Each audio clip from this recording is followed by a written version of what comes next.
This is Pet Life Radio. Let's talk pets.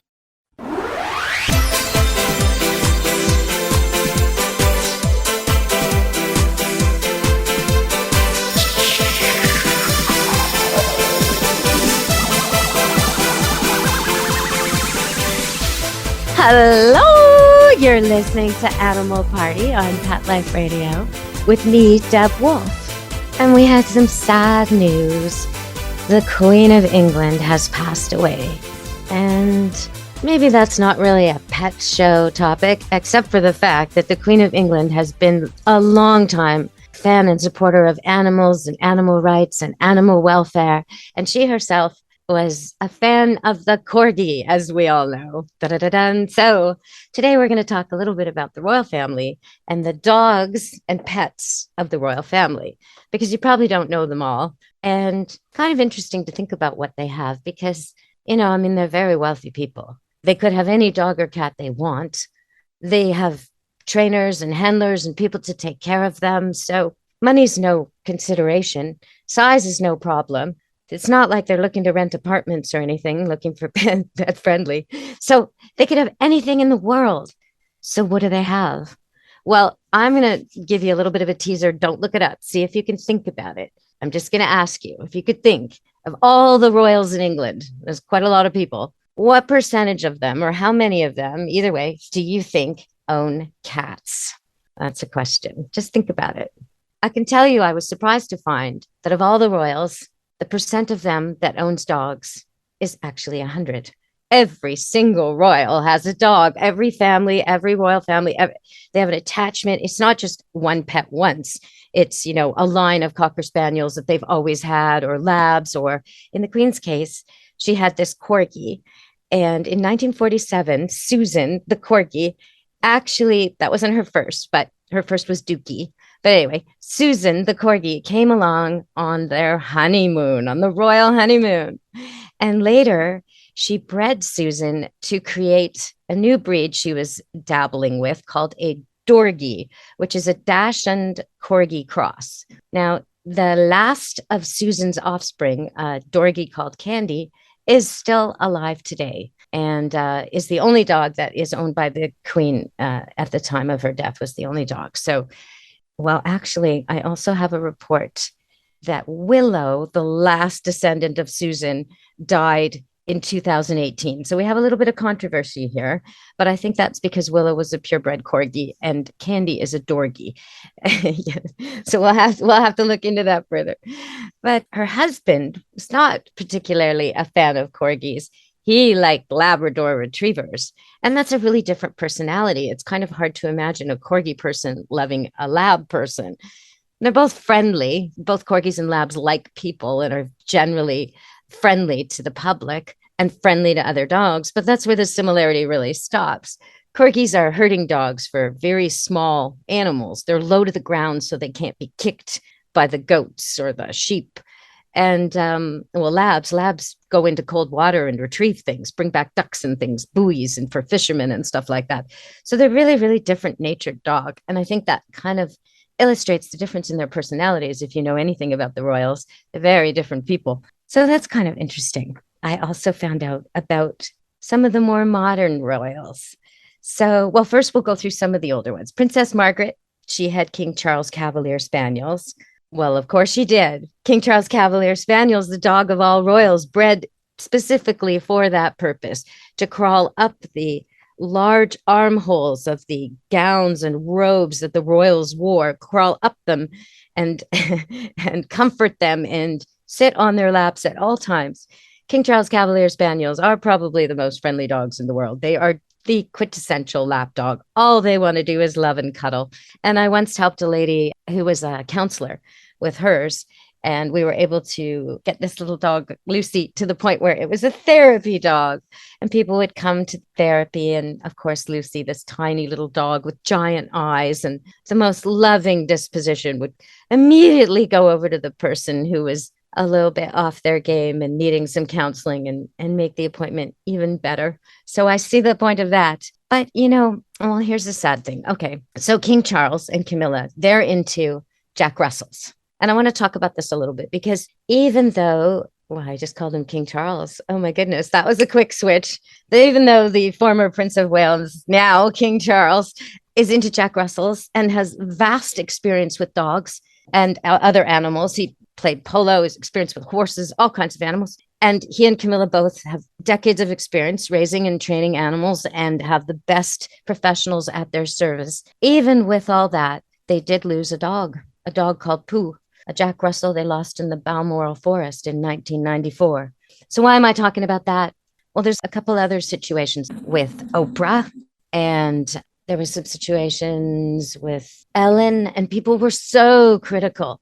How can these celebrities treat their pets this way or let harm come to their pets? And I kind of want to talk about this because no matter how hard you try, no matter what you do, no matter how careful you are, no matter how much you spend, no matter how many professionals are involved, there's still the chance something bad can happen. It's not your fault if you've done everything possible. So later on, Princess Beatrice and Eugenie, who raised Norfolk Terriers, lost one of theirs, Ginger, who died eating a poisonous plant in Hyde Park. Now, how could they possibly scour the park and find every poisonous plant? They can't.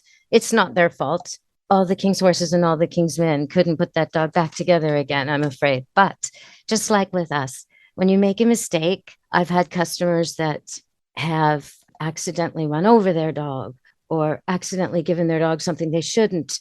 There's sometimes mistakes are made, accidents happen. Sometimes it's out of your control. Don't beat yourself up. Your dog wouldn't beat you up. Accidents happen. Okay, we're going to go to break and we're going to talk more about some of these wild choices, unusual choices of the royal family. Stay tuned to Animal Party on Pet Life Radio with me, Deb Wolf. Take a bite out of your competition. Advertise your business with an ad in Pet Life Radio podcasts and radio shows. There is no other pet-related media that is as large and reaches more pet parents and pet lovers than Pet Life Radio. With over 7 million monthly listeners, Pet Life Radio podcasts are available on all major podcast platforms, and our live radio stream goes out to over 250 million subscribers on iHeartRadio, Odyssey, TuneIn, Stitcher, and other streaming apps. For more information on how you can advertise on the #1 pet podcast and radio network, visit PetLifeRadio.com/advertise today. Let's Talk Pets on PetLifeRadio.com.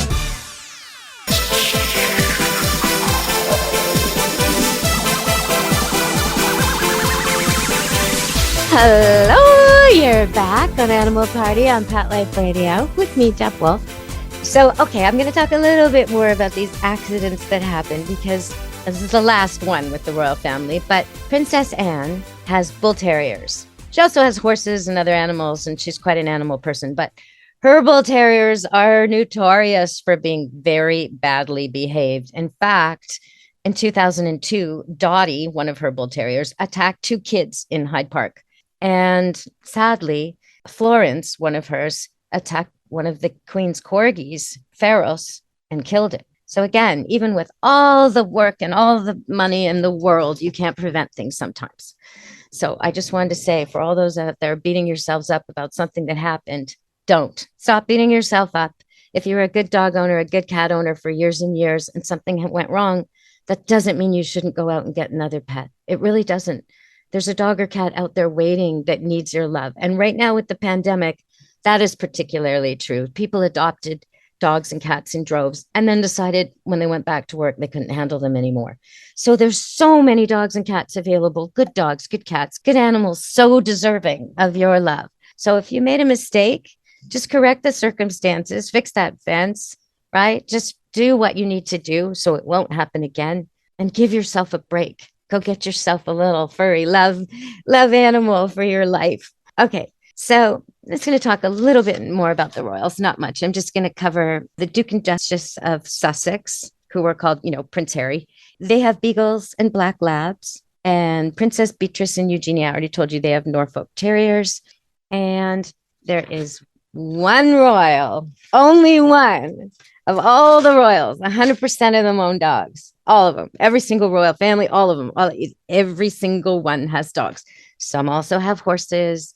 Somebody has a tortoise. There's a few odd things in there, but there's only one royal who owns cats. Now, she also owns horses and she also owns dogs, but she owns Siamese cats and not just one. So Princess Michael of Kent has a cat, many cats. She's a Siamese cat person and she breeds them too, or she used to. So she is the Queen's first cousin, just to give you an idea of who that is. All right. So it's a doggy world in the royal family. And for the most part, they've had so many dogs and done so well by them and treated them so well and been such good role models for pet ownership the world over. So I didn't want to highlight the few problems, but do want to highlight just how good it's been for the dogs who got to live at the royal palace, the dogs who got to go hunting with the king and the prince, and what a life that must be. So I want to talk about some dog problems today, some simple dog problems. And I also want to talk about Pumpkin. Okay, we'll do Pumpkin first. Pumpkin is a good thing. Pumpkin is a very good thing for dogs. And I know this time of year all over North America, pumpkins are in the supermarkets and they're really cheap. So you can go that way, actually cook pumpkin, or you can, in the winter when it's not available, you can get canned pumpkin, which is just as good. So what you want to do is just give a little bit, maybe a teaspoon if your dog is really tiny, or a couple of teaspoons if you got a medium-sized dog, or maybe 1 to 4 teaspoons for a big dog. And you just add it to their food. You cook the pumpkin any way you want. People say raw is fine, and they will eat raw, but they love it when it's just a bit cooked, sort of like yams. They'll eat raw yams, but they love it when you cook them. So yeah, cook it up, mash it up, mix it with the food. Your dog will eat it, and it will help all kinds of things. So constipation and diarrhea, both, which seems unlikely, right? How could it help both? But it does. It's a major source of fiber, and it has all kinds of enzymes and healthy properties that help the dog regulate its bowels. So if you have a dog that's chronically a bit loose or a little bit constipated, start very slow and just give a little bit of it at a time. If your dog has no problems, and you just like the idea of feeding him pumpkin with his food, go for it. It's good for him. Now, there are many old books that talk about grinding up the seeds of pumpkins and giving them to animals as a parasite control. And that's a possibility too. Okay, so we're going to talk about pumpkin. Go for it. When you're making that jack-o'-lantern and you don't want to eat the pumpkin itself, your dog does want to eat the pumpkin itself. Now, I'm not talking about pumpkin pie. That's not something your dog wants to eat, because xylitol, which is like a artificial sweetener, is very dangerous for pets. And sugar is also not great for pets. So no pies, no cakes, nothing like that. Just the actual pumpkin. Okay. And I find it interesting lately that I've been getting a lot of calls about driving, dogs that won't drive in the car. So we're going to go to break and we're going to come back and we're going to talk about that. What do you do if your dog panics getting into the car, or your dog used to like going for rides, like Daisy the Labradoodle, who just sent me this email a few days ago, but doesn't anymore? What do you do to recondition your dog to love the car, or to condition your dog in the first place to love the car? So we're going to go to break and we'll be back and I'll tell you how to make your dog love car rides. Coming up on Animal Party with Pet Life Radio and me, Deborah. For those fortunate to have experienced the deep bond and unconditional love of a companion animal, the death that follows can be one of the most difficult and misunderstood losses to go through. Many times, this devastating loss goes unrecognized and trivialized by family and friends, leaving grieving pet parents struggling to find healthy ways to cope with the loss. In And I Love You Still, a thoughtful guide and remembrance journal for healing the loss of a pet, Dr. Julianne Corbin calls attention to the difficulties unique to the loss of a beloved pet and provides an interactive and compassionate guide to help you process your loss and work towards coming to a place of peace and healing. For those interested in journal therapy and looking for a professionally written and compassionate resource to help understand and reconcile the grief associated with the loss of your pet, this book is for you. And I Love You Still, a thoughtful guide and remembrance journal by Julianne Corbin, is now available for purchase on Amazon and other major book retailers. Let's talk pets. Let's talk pets On Pet Life Radio. Pet Life Radio. PetLifeRadio.com.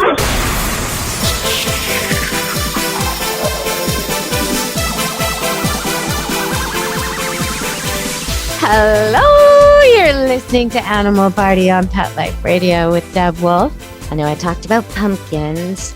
I could mention apples and bananas and blueberries, cantaloupe. Those are all good things for dogs too, just in moderation because some of them are sweet. But if you turn over your favorite package of dog food and you look at the ingredients and you see things like blueberries, cantaloupe, yogurt, apples, bananas, then you know that those things are okay for your dog. And there's no reason not to put a little dollop of yogurt on top of his kibble or give him a few blueberries once in a while. Now, there are some things that we eat that are really dangerous for dogs, and some of them are surprising, like cherries and grapes and avocado. So you don't want to just like wing it. You want to actually read the ingredients before you go for it. Make sure a vet-approved product.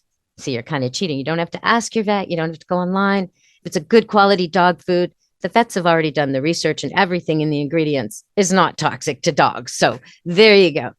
And what I would do with the pumpkin that I was talking about before is like 3 parts rice, 1 part protein. When your dog has like really bad diarrhea or is really uncomfortable and needs some help that way, maybe he's eating lots of grass and vomiting, it doesn't seem right. Instead of his usual meal, do some kind of lean chicken, lean cooked protein with 3 parts rice, 1 part protein, and a couple teaspoons pumpkin, and try that for a few meals, and everything should get regular very quickly.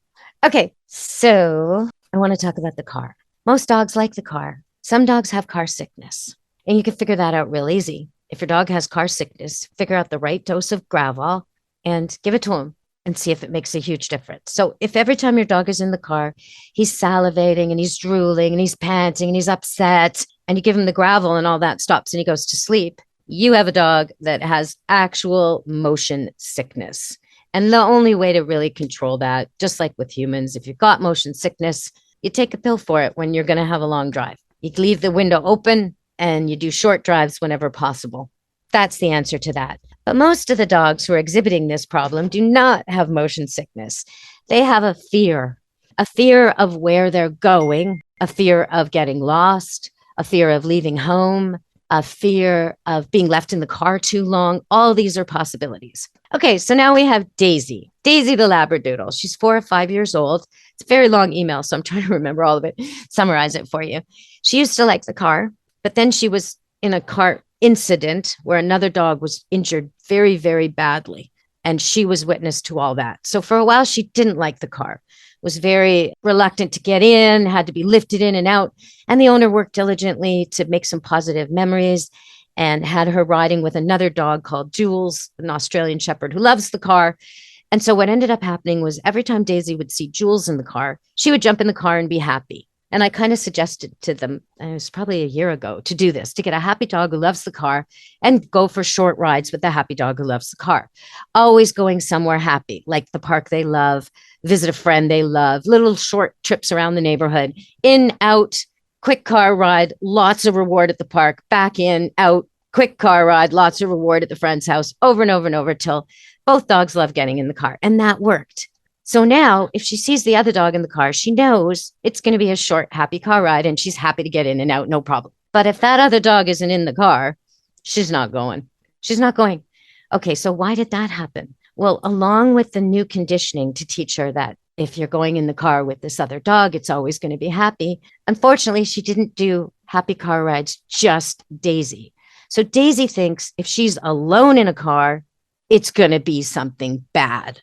What could be bad? Well, maybe it's the first incident where that dog got really injured, really bad trauma, maybe. Or maybe it's the fact that a good friend of the family often babysits the dog and he's a real estate agent. And so he wants to take the dog on big, long walks and stuff, but maybe he has a showing or he has a meeting.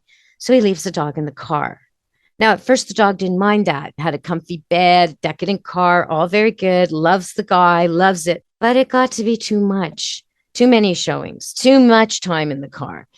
So now this dog won't get in the car if she's alone. If there's no other dog in the car, she's not getting in. You have to physically load her in. So the answer to this really is lots and lots of short, happy trips. None of the real estate waiting in the car for meetings. No more of that. Cut that out completely. The long trips this lady has to take, which are very, very long. She travels from Winnipeg to Vancouver with the dog in the car. Those have to include bigger stops for longer. So instead of 1 or 2 stops along the way, we're going to do 10 stops. We're going to go out and play fetch and get back in, and go out and go for a run and get back in, and go out and do yoga on the beach and get back in, go out and have a meal. It's going to take her way longer to get from Winnipeg to Vancouver and back the first time or two. But the dog will unlearn this fear of these huge, long car rides and get the idea that, oh, we're going on adventures, little short adventures. I can do that. Dog loves camping, used to love the car. So this shouldn't be too hard to do. Now, if you're listening out there and you have a similar situation, what you want to do is lots of short, happy car rides. You can eat in your car. You can hang out in your car. You can feed your dog in your car when it's not even on, when it's not even moving. You can, if you've got kids that the dogs love, you can do fun things like play board games in the car, put sleeping bags in there, have them hang out in the car. What you're trying to do is make that car a happy place, not just a place of long confinement or car sickness or trips to the vet. See, that's another thing. I had a puppy come that was terribly afraid of the car because, and it's so hard to imagine that this could be the case, but his 5th day of life, he was taken to the vet for his tail docking, and he never seemed to forget it. He'd never been in a car other than that, but was terrified of the car. So 5th day of life, how could he possibly remember from that young? His eyes weren't even open, ears weren't, somehow or other, it stuck. And undoing it was really easy with that dog, like really easy. Loads and loads of little short trips, and he was fine. And even going to the vet now, that the vet doesn't always mean something painful, is no problem for that dog. So you want to defuse the idea that the car is a nasty place or a place of confinement or punishment or sickness, and make it just a happy party place. Loads of short car rides, lots of fun. If you do know dogs who love the car, stage it so they're there for some of it, though, not all of it. So yeah, like with Daisy, she might go for a ride with Jules, and then Jules gets out and Daisy stays and continue and go to a park.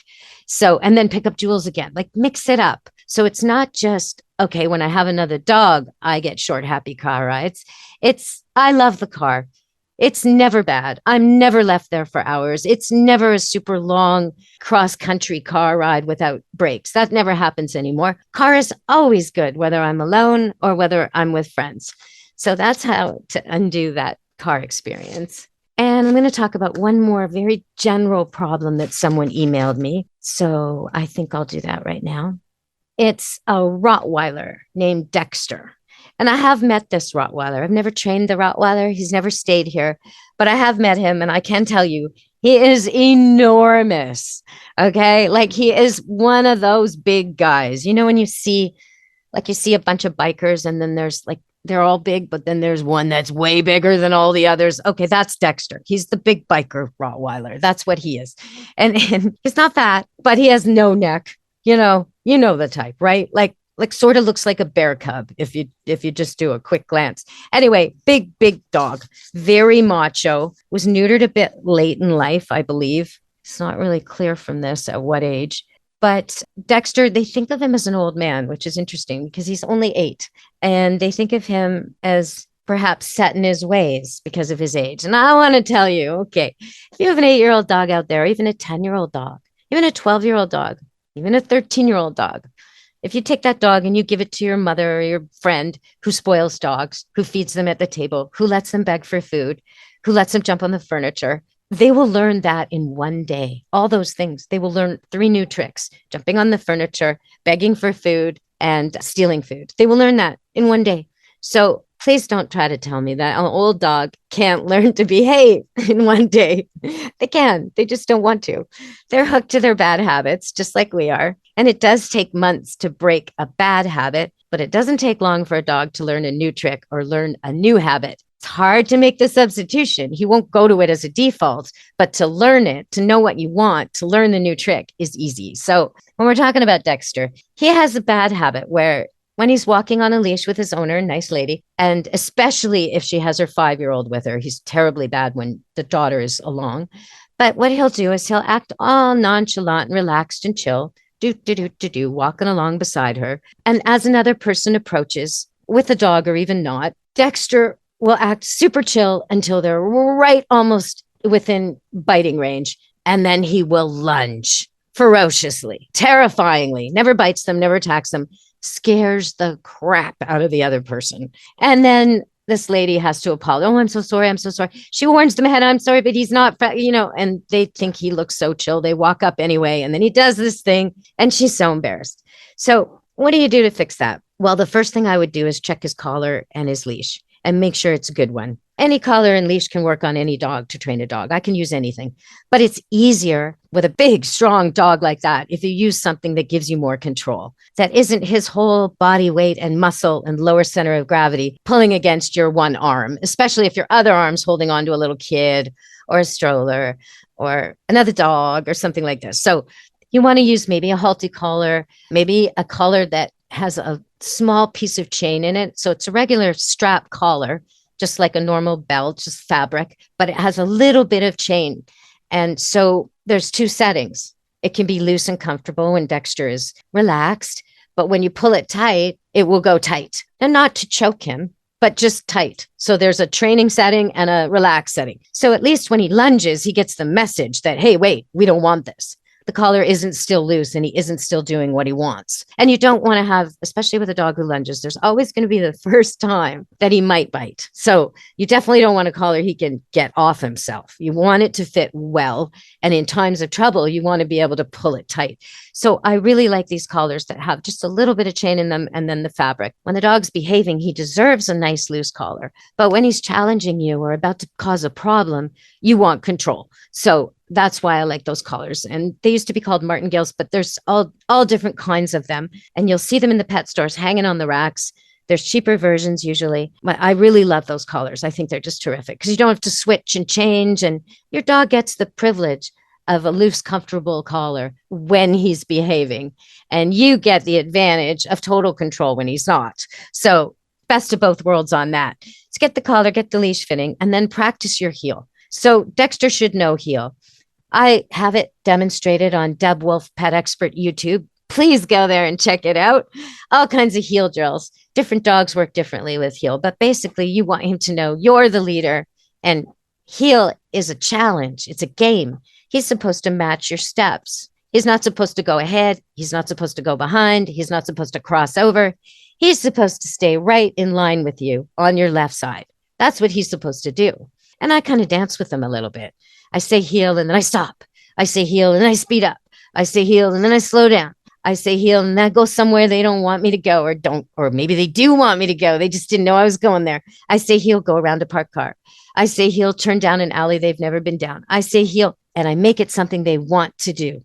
They're challenged. They're like, wait a minute, what's she doing? She's not just saying slow down and the dog's arguing speed up. And the person's saying, slow down. And the dog's arguing, speed up as they walk along the block all the way. Tug, tug, tug, tug, sore shoulder, sore wrist.